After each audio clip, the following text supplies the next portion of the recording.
Welcome back to EarthX 2025. My name is Lawrence Ford with Conscious Capital Foundation, and I am here with my friend Dror. Thank you, Lawrence. Nice to see you, man. Great to see you. I saw you. We were at Trammell's house after party last night, and I see this large statue of a man with some crutches.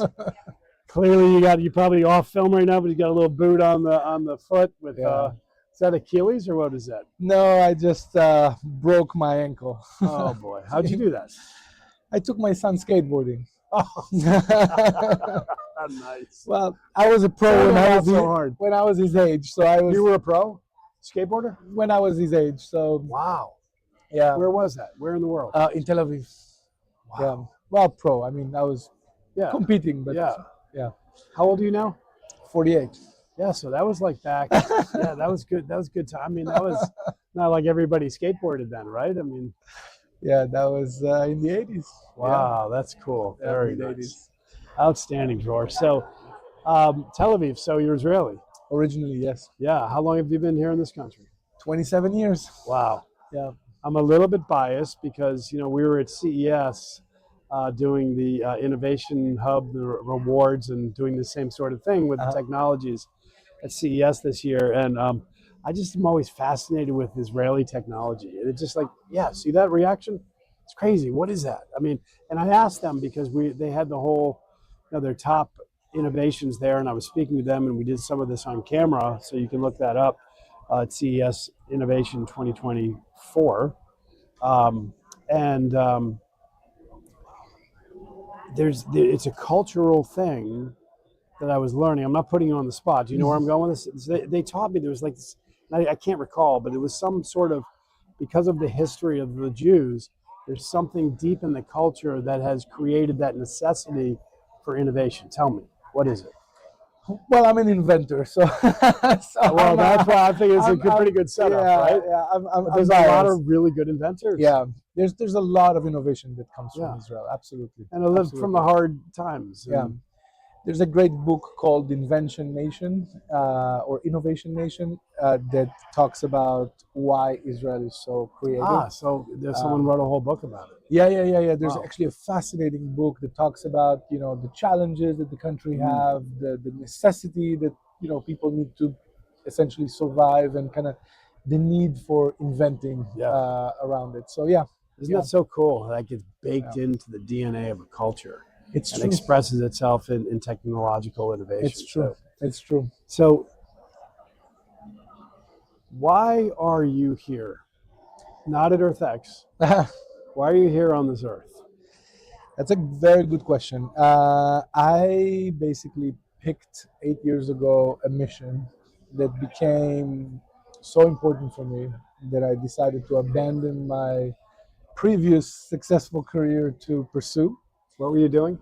So I started as a designer. I actually started as an artist, got into design, and very quickly started working with some of the largest luxury brands around the world.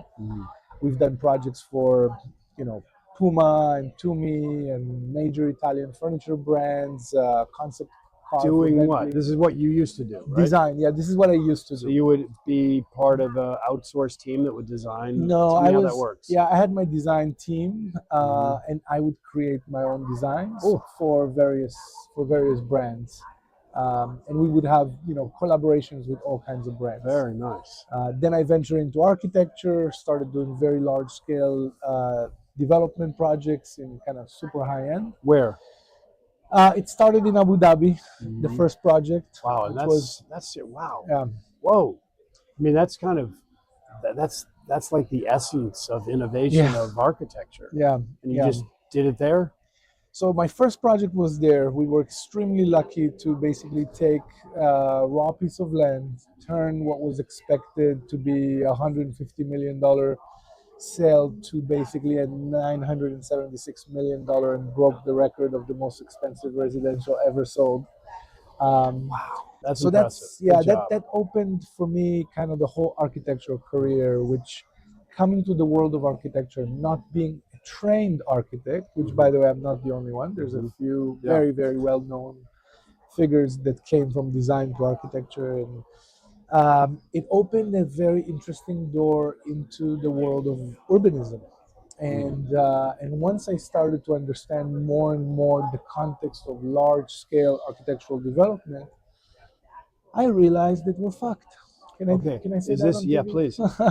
Especially because, you know, when we reach areas that are that powerful, we need to name them as such. And you know, that brings us to 8 years ago then, right? Yes, yes. Okay. So this goes back to the question is why the hell you're here on Earth? 8 years ago, something gave you a, tell us. 8 years ago, I turned 40, and I was very proud of what I was doing, and I was really lucky to be doing what I was doing. But I found myself asking a question that I don't think I've ever asked before, which is, what does the world really needs? And until then it was always pretty much, hey, we've done a concept car, let's do a concept plane, and we've done sneakers for Puma, now let's do an apparel collection for. Right. So it was always with the projector of like me, and for the first time I realized that the world have some major design challenges that are not being fully attempted to. Okay. So first of all, thank you for seeing something and waking up to your gift and asking the deeper question, Okay. then acting on it. This is what we need in the world, Dror. Thank you. We need this. And so people like you get to illuminate for others how you get that shit done, right? I mean, clearly you learned you have a gift. You can design stuff. You not only can design stuff, you build stuff, and you've been highly successful. You had a choice: stay asleep, go play, Yeah. right? More me, Yeah. or ask yourself 8 years ago at 40 that deep question is, what does the world really need? Yeah. Not what do I need or Yeah. want or think I can even create Yeah. because I can do it. Yeah. But what does the world need?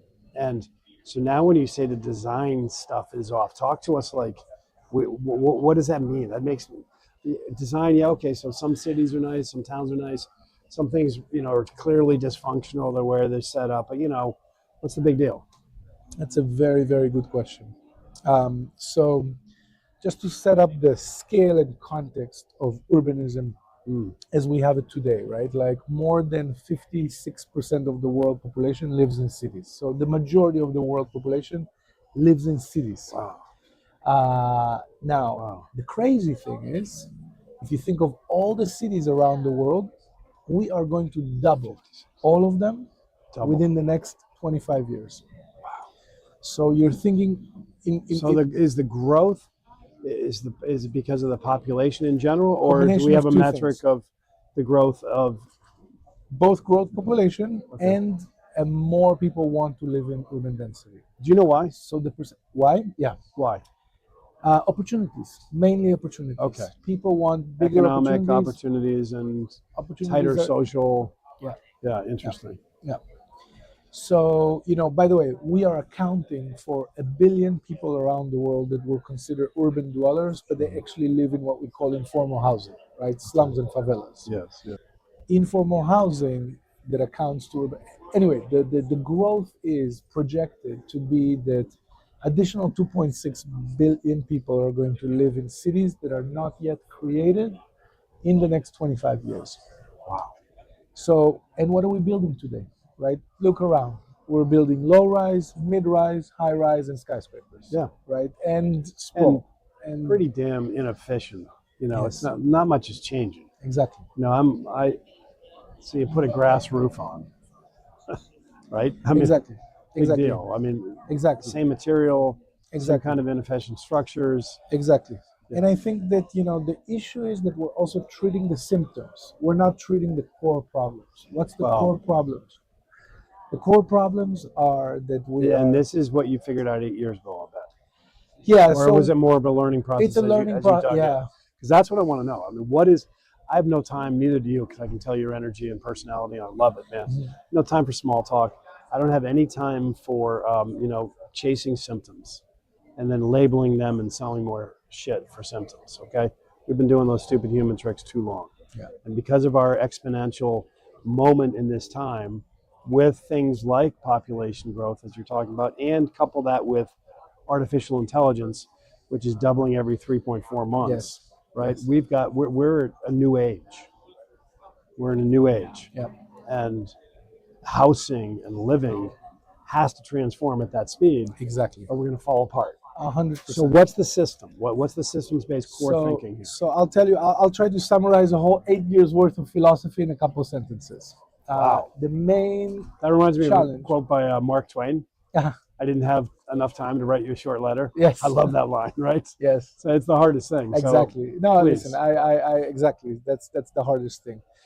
In a nutshell, everything we've been building has always been linear, right? We've been building Cartesianally, squares and rectangles, simply because we didn't have other tools to build differently, right? If you look at the map of the United States, why is some states divided, with a straight line? Yeah. Because we had rulers and pencils and said, you know what, this is yours and this is ours, right? It's so funny how we fall into these like little. Yeah. The shamans will call it domestication, which I love. But it's simple things like business cards. Yeah. Why the hell is it that shape? Yeah. Why? Yeah. Because the tools Yes. can make it that shape, right? Of course. So it's the of same course. kind of The idea, efficiency, right? Absolutely. Wow. Absolutely. Now the thing is, as long as we continue, so I'm diving right to the problem and the solution in my opinion. If we're going to double the land coverage of cities, we have to stop dividing those lands Cartesianally. We have to stop dividing them into rectilinear shapes, right? Because if you're giving an architect, super talented or not talented at all, a plot of land, 50 by 50, 100 by 50, and you say I have 20-story allowance, you're going to get a refrigerator. Right. A beautiful one or a non-beautiful one, you're still going to get a box, right? Now, what's the issue with a box? The issue with a box is that you are creating climate-controlled spaces in isolation. Those environments are not contributing to social connectivity. They're not contributing to biodiversity. They're not contributing to the climate or to the society. Everything in nature needs to first contribute to the whole, right? One more time, please, Dror, and look that way and say that, please. That's beautiful.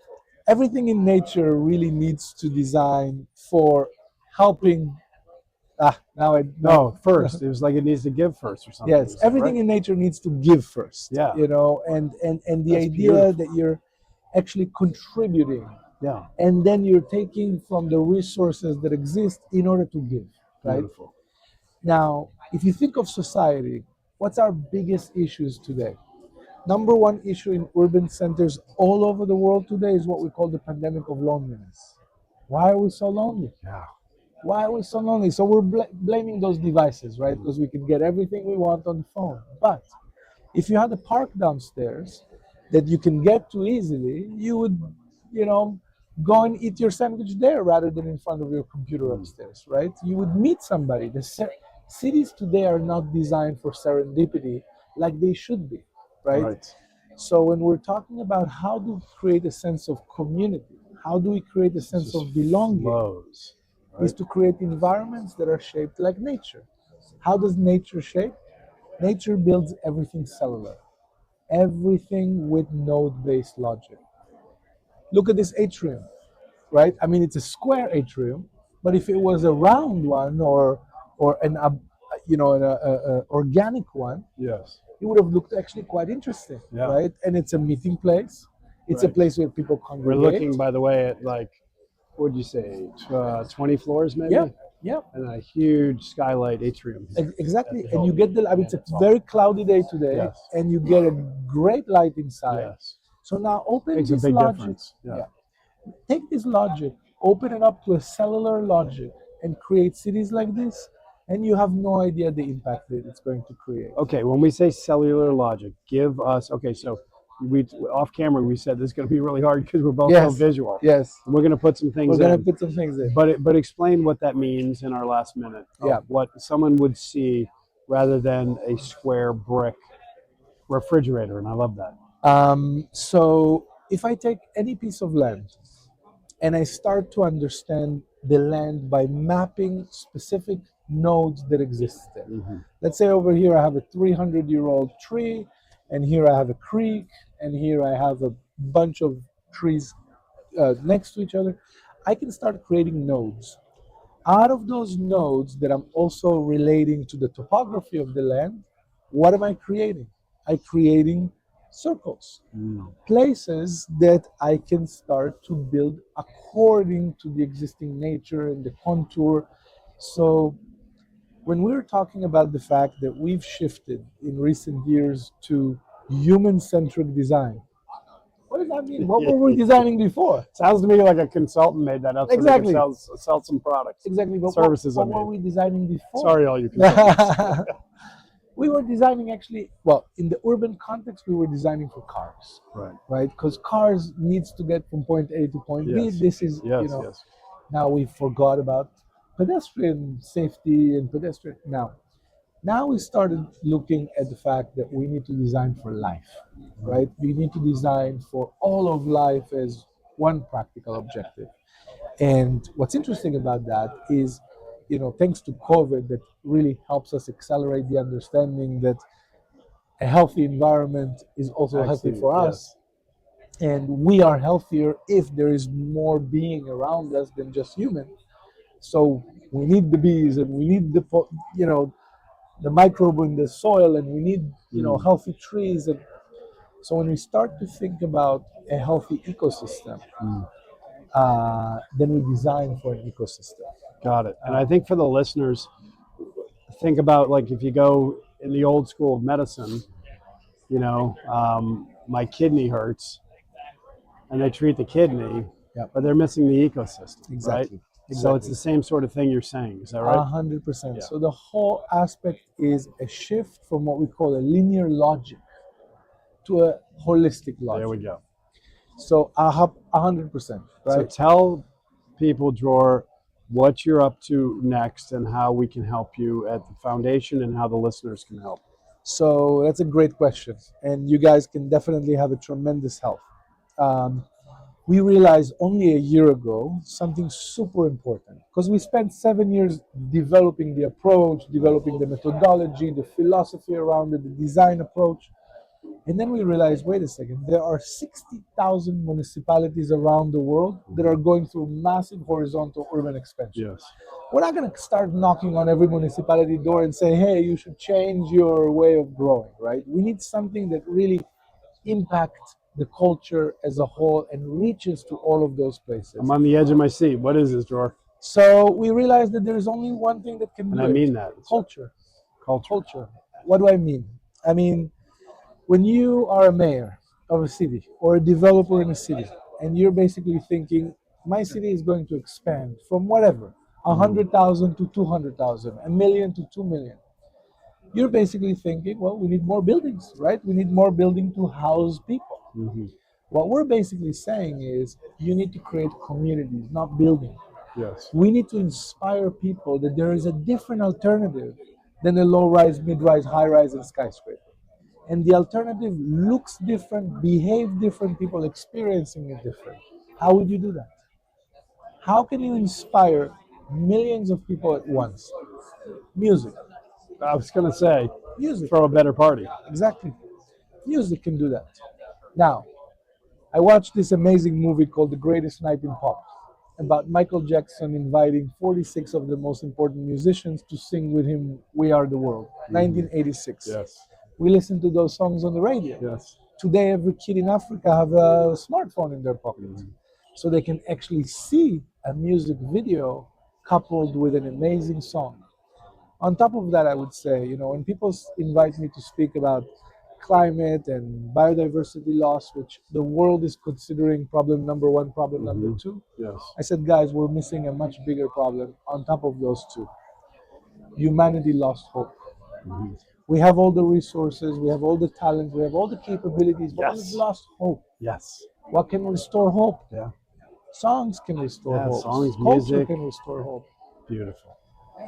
You know what I mean? So really, when we think about that in that context, we are working to put together a global anthem right now for the ecological future we want to see happen.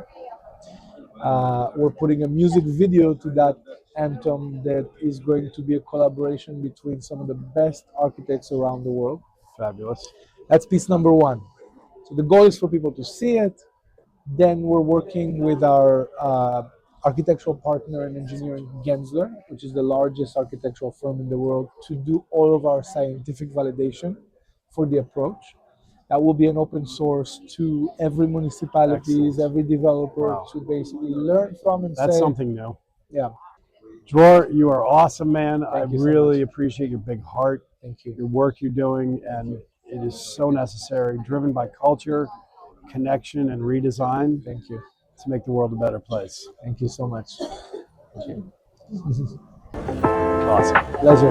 Nice job. Thank you.